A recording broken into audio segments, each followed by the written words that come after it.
नमस्कार दोस्तों, AKM academy में आपका हार्दिक अभिनंदन है। आज है 9 जून 2020 और बिहार डेली करंट अफेयर्स के इस वीडियो में हम लोग 9 जून 2020 के बिहार समसामयिक घटनाक्रम पर आधारित महत्वपूर्ण क्वेश्चंस को हल करेंगे। तो चलिए शुरू करते हैं। आज का हमारा पहला क्वेश्चन है, राज्य के किस अस्पताल में देश का पहला और 100 बेड का सबसे बड़ा पीकू अस्पताल का उद्घाटन हुआ है?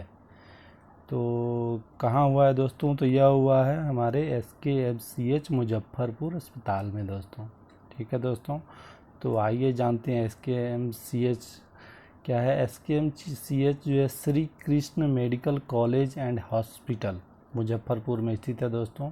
और पीकू अस्पताल खोला गया है दोस्तों। पीकू, तो पीकू का फुल फॉर्म है पेडियाट्रिक इंटेंसिव केयर यूनिट। ठीक है दोस्तों, मुजफ्फरपुर में AES चमकी बुखार से पीड़ित बच्चों की संख्या अधिक पाई गई थी, इसलिए मुजफ्फरपुर के SKMCH में इसका निर्माण किया जा रहा है दोस्तों। ठीक है दोस्तों, तो हमारा अगला प्रश्न है,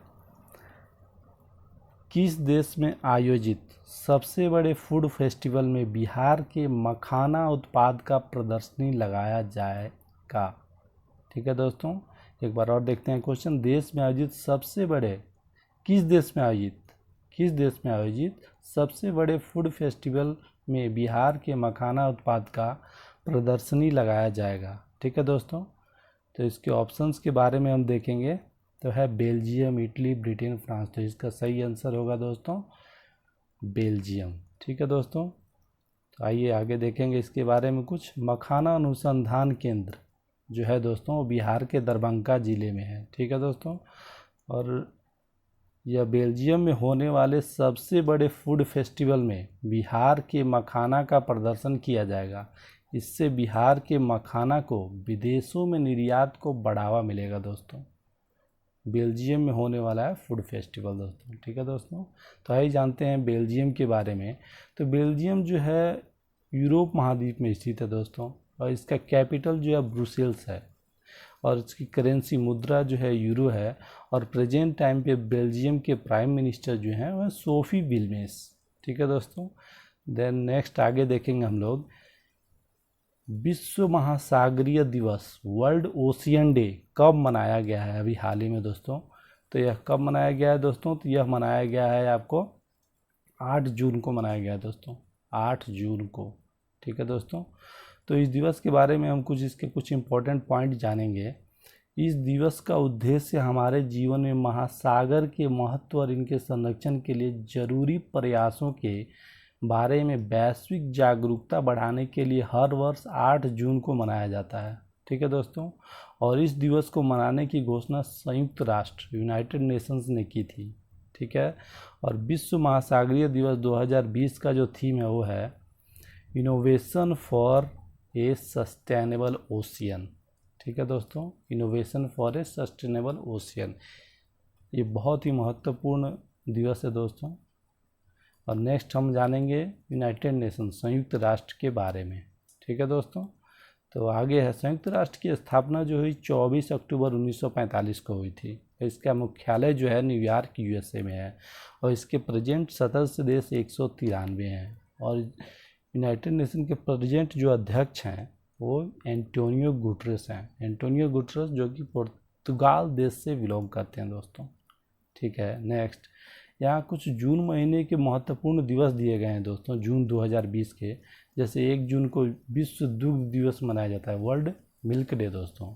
ठीक है दोस्तों, विश्व दुग्ध दिवस मनाया जाता है। वैसे ही 1 जून को अंतर्राष्ट्रीय बाल रक्षा दिवस मनाया जाता है दोस्तों। 1 जून को माता पिता दिवस भी मनाया जाता है। 2 जून को तेलंगाना राज्य स्थापना दिवस। 3 जून को विश्व साइकिल दिवस। 5 जून को विश्व पर्यावरण दिवस जिसका थीम था जैव विविधता। और 14 जून को विश्व रक्तदान दिवस मनाया जाएगा दोस्तों।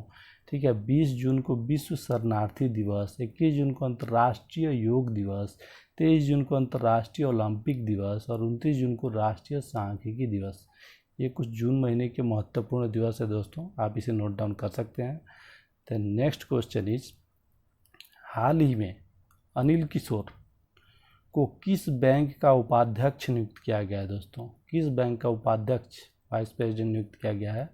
तो अनिल किशोर जी को ब्रिक्स बैंक का उपाध्यक्ष नियुक्त किया गया है दोस्तों। और अनिल किशोर जी जो हैं वो बिहार के भोजपुर जिला के रहने वाले हैं दोस्तों। ओके, और आइए जानते हैं ब्रिक्स बैंक के बारे में दोस्तों।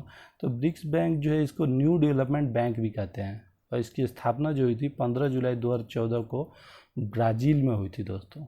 और इसका हेड क्वार्टर जो है शंघाई चाइना में है।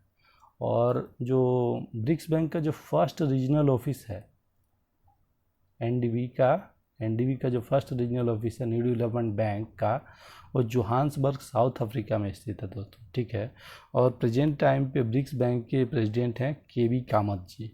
ठीक है दोस्तों, और वाइस प्रेसिडेंट और सीआरओ हैं सर्विस जेवी जी। और ब्रिक्स बैंक के संस्थापक कौन है?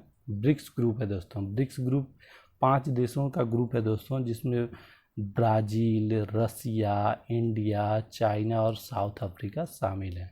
ठीक है दोस्तों। द नेक्स्ट क्वेश्चन इज, सरकार द्वारा बिहार के किस अस्पताल को 5400 बेड का दुनिया का सबसे बड़ा अस्पताल बनाने के प्रस्ताव को मंजूरी दी गई है दोस्तों? तो यह किसे दिया गया है दोस्तों? यह दिया गया है पीएमसीएच पटना को दोस्तों। ठीक है, तो पीएमसीएच जो पटना, तो Patna Medical College and hospital है दोस्तों। ठीक है, इसकी स्थापना हुई थी 1925 में, और इसका ओरिजिनल जो पुराना नाम है वो Prince of Wales Medical College था दोस्तों, जिसका रीनाम करके Patna Medical College and Hospital किया गया। आइए अब नेक्स्ट क्वेश्चन देखेंगे। हमारा अगला प्रश्न क्या है? बिहार के किस जिले में सेंटर फॉर एक्सीलेंस के तहत सब्जी के उत्पादन के लिए टिश्यू कल्चर उत्तक संवर्धन की शुरुआत की गई है? ओके दोस्तों, क्या है? सेंटर फॉर एक्सीलेंस के तहत सब्जी के उत्पादन के लिए टिश्यू कल्चर उत्तक संवर्धन की शुरुआत की गई है। तो कहाँ की गई है दोस्तों? तो यह किया गया है वैशाली में दोस्तों। ठीक है, तो आगे जानेंगे। भागलपुर के बिहार कृषि विश्वविद्यालय में टिश्यू कल्चर से केला की प्रजाति G9 प्रजाति को पौधा उत्पादित किया जा रहा है। साथ ही राज्य में बांस और अनानास का पौधा भी टिश्यू कल्चर से तैयार किया जा रहा है दोस्तों। ओके, तो आइए जानते हैं टिश्यू कल्चर के बारे में कि यह क्या है। तो टिश्यू कल्चर जो है दोस्तों, एक कृत्रिम वातावरण में पौधों को स्थानांतरित करके नए पौधे के उत्तकों को विकसित करने की एक तकनीक है दोस्तों। ठीक है दोस्तों, ये देखिए स्टेप बाय स्टेप दिखाया गया है कैसे कैसे ये पौधा विकसित किया जा रहा है दोस्तों। ठीक है, आगे देखेंगे। पौधों में टिश्यू कल्चर एक ऐसी तकनीक है जिसमें किसी भी पादप उत्तक जैसे जड़, तना, पुष्प आदि को निर्जमित परिस्थितियों में पोषक माध्यम पर उगाया जाता है। यह पूर्ण सख्तता के सिद्धांत पर आधारित है। इस सिद्धांत के अनुसार पौधे की प्रत्येक कोशिका एक पूर्ण पौधे का निर्माण करने में सक्षम है। ओके, और इस विधि से तैयार पौधा में रोग कम लगता है दोस्तों। Okay, the next question is biofloc तकनीक से मछली पालन करने पर राज्य सरकार के द्वारा कितना अनुदान दिया जाएगा? अनुदान मतलब सब्सिडी दिया जाएगा दोस्तों। तो यह कितना दिया जाएगा दोस्तों? यह दिया जाएगा 50 से 75%। बायोफ्लॉक तकनीक से मछली पालन करने पर राज्य सरकार के द्वारा 50 से 75% का अनुदान दिया जाएगा। ओके दोस्तों, ये देखिए दोस्तों, यही है बायोफ्लॉक फिश फार्मिंग टेक्निक। ठीक है दोस्तों, आइए जानते हैं कैसे किया जाता है। तो बिना तालाब खुदवाए टैंक में मछली पालन बायोफ्लॉक तकनीक है। यही टैंक्स हैं दोस्तों, ये देखिए ये टैंक्स हैं, 1 2 3 4, ये टैंक्स में मछली पालन किया जाता है। बायोफ्लॉक तकनीक में कम जगह में मछली का अधिक उत्पादन होता है। ओके, 1 से 5-6 टैंक हो सकते हैं। टैंक में मछली जीरा डाल दिया जाता है। टैंक में लगे उपकरण पानी को तरंगित करते हैं, जिससे मछलियाँ तेज़ी से इधर उधर कर सकती हैं। ओके, और जो ये बायोफ्लॉक तकनीक है, इस योजना के तहत SC/ST को 75%, ओके, और अन्य को 50% का राज्य सरकार के द्वारा अनुदान दिया जाएगा। ओके। और कुछ इंपॉर्टेंट पॉइंट्स दोस्तों, मछली उत्पादन में बिहार देश में चौथे स्थान पर है और बिहार राज्य में मधुबनी जिला मछली उत्पादन में प्रथम स्थान पर है दोस्तों, ठीक है। देन आगे देखेंगे, वर्तमान में बिहार के पशु मत्स्य संसाधन मंत्री और कृषि मंत्री डॉक्टर प्रेम कुमार हैं। नोट, मछली पालन जो है दोस्तों नीली क्रांति ब्लू रिवॉल्यूशन से संबंधित है, बहुत ही इंपॉर्टेंट क्वेश्चन है ये दोस्तों। The next question is, England का जेम्स वाट 2020 का पुरस्कार जेम्स वाट 2020 अवार्ड बिहार के किस व्यक्ति ने जीता है दोस्तों? किस व्यक्ति ने जीता है? तो वह जीता है मधु माधवी ने। ओके दोस्तों, तो आइए जानेंगे आगे।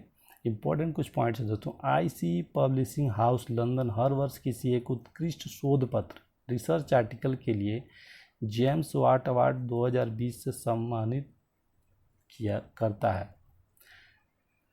इस साल 2020 से सम्मानित किया है दोस्तों। और मधु माधवी बिहार राज्य की दरभंगा की निवासी हैं। माधवी का शोध निबंध जो है कोल इन द 21st सेंचुरी, ये climate of change and uncertainty है, जिसे इस पुरस्कार के लिए चुना गया है। नेक्स्ट दोस्तों, आइए इंग्लैंड ब्रिटेन के बारे में जानेंगे दोस्तों। तो यह एक यूरोप महाद्वीप में स्थित है और इसकी राजधानी लंदन है और इसकी करेंसी मुद्रा जो है पाउंड स्टर्लिंग है। और यहाँ की क्वीन जो है अभी एलिजाबेथ II हैं और ब्रिटेन के अभी प्रेजेंट प्राइम मिनिस्टर हैं बोरिस जॉनसन जी। और ब्रिटेन का जो पार्लियामेंट का जो अपर हाउस होता है, जो उच्च सदन, उसे हाउस ऑफ लॉर्ड्स कहा जाता है और निम्न सदन को हाउस ऑफ कॉमन्स कहा जाता है दोस्तों। ओके, तो अगला प्रश्न देखेंगे, राष्ट्रीय लीची अनुसंधान केंद्र बिहार के किस जिला में स्थित है? तो वह किस जिला में स्थित है दोस्तों? वह है मुजफ्फरपुर में, ठीक है दोस्तों। तो राष्ट्रीय लीची अनुसंधान केंद्र, राष्ट्रीय लीची अनुसंधान केंद्र में 20वां स्थापना दिवस मनाया गया है। और राष्ट्रीय लीची अनुसंधान केंद्र की स्थापना 6 जून 2001 को हुआ था। यह लीची उत्पादन, प्रसंस्करण, मूल्य संवर्धन पर सूचना के राष्ट्रीय भंडार के रूप में भी काम करता है। आइए जानेंगे कुछ आगे नोट। मुजफ्फरपुर के शाही लीची को भारत में GI टैग दिया गया है दोस्तों। ओके, तो आज के लिए बस इतना ही दोस्तों। और अगर आपको यह करंट अफेयर्स का वीडियो अच्छा लगता है, इसके क्वेश्चंस आपको हेल्पफुल लगते हैं, तब आप इस वीडियो को लाइक और शेयर करने के साथ साथ इस चैनल को सब्सक्राइब जरूर करें दोस्तों। थैंक यू वेरी मच दोस्तों। कल फिर मिलेंगे कुछ बिहार के बहुत ही इंपॉर्टेंट करंट अफेयर्स क्वेश्चंस के साथ। थैंक यू वेरी मच दोस्तों।